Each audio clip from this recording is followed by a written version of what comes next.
Welcome to Rays of Hope, where inspiration meets possibilities. Join us on this journey as we explore videos that illuminate the path to positivity, resilience, and success. Unlocking the power of mind wandering. How to boost creativity and productivity. Mind wandering, we've all been there.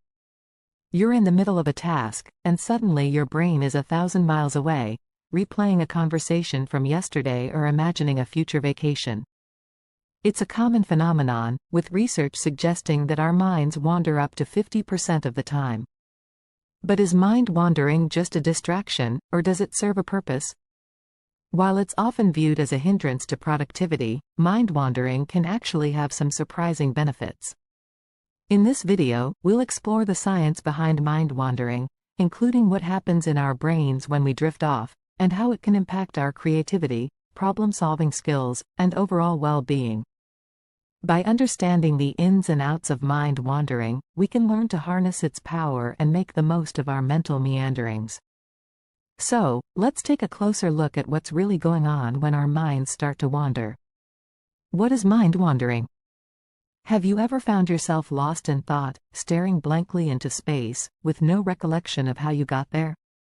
Maybe you were in the middle of a conversation, or working on a task, when suddenly your mind took a detour, leaving you wondering what just happened. This is mind wandering, a common phenomenon that affects us all. Definition and characteristics. Mind wandering is a mental state characterized by a disengagement from the present moment, often accompanied by a decrease in cognitive control. It's a period of mental drifting, where our thoughts, feelings, and sensations become disconnected from our immediate surroundings. Unlike daydreaming, which is often intentional and focused on a specific topic, mind wandering is typically unintentional and lacks a clear direction.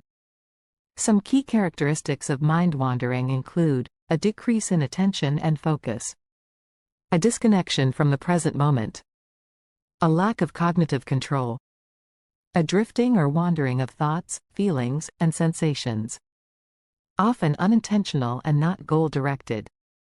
Mind wandering differs from mindlessness, which is a state of being unaware or disconnected from one's thoughts, feelings, and surroundings.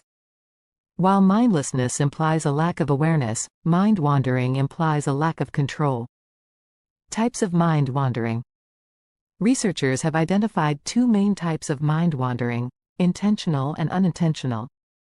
Intentional mind wandering.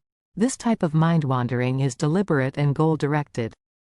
You might intentionally let your mind wander to relax, brainstorm ideas, or engage in creative thinking.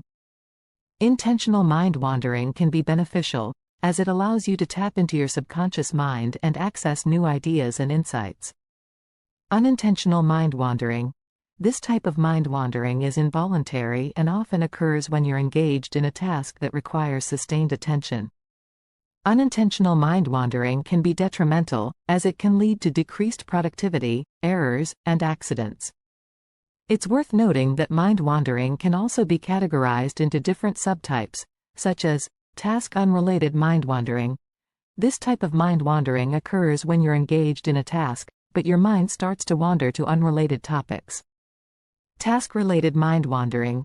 This type of mind wandering occurs when you're engaged in a task, but your mind starts to wander to related topics or mental simulations. Understanding the different types of mind wandering can help you better manage your mental states and improve your overall well-being. The science behind mind wandering. Have you ever found yourself lost in thought, staring blankly at a wall or a screen, with no recollection of how you got there? Mind wandering is a common phenomenon that affects us all, but what happens in our brains when we drift away from the present moment? To understand this, let's take a closer look at the brain regions involved and the neural mechanisms that underlie mind wandering. Brain regions involved. Research has identified a network of brain regions that are active when we engage in mind wandering.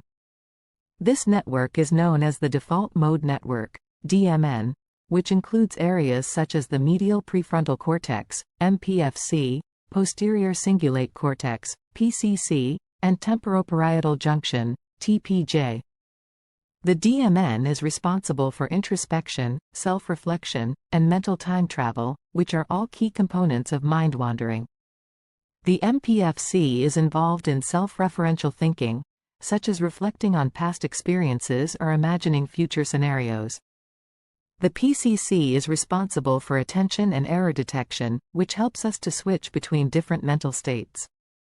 The TPJ is involved in theory of mind, which allows us to simulate other people's thoughts and behaviors.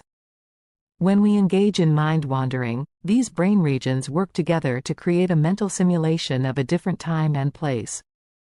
This simulation can be so vivid that we may feel as though we are actually there, rather than in the present moment.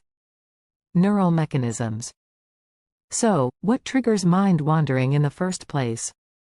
Research suggests that it's related to the levels of certain neurotransmitters and hormones in the brain. For example, dopamine is involved in reward processing and motivation. When we're engaged in a task that's not particularly rewarding, our dopamine levels may drop, leading to mind wandering. Norepinephrine is involved in attention and arousal. When we're feeling stressed or overwhelmed, our norepinephrine levels may increase, leading to mind wandering as a way of coping. Cortisol is involved in stress response. Chronically elevated cortisol levels can lead to changes in the brain that promote mind wandering. In addition to these neurotransmitters and hormones, mind wandering is also influenced by our brain's natural tendency to oscillate between different states of consciousness. This is known as the default mode of brain function, which is characterized by a decrease in attention to the external world and an increase in internal mentation.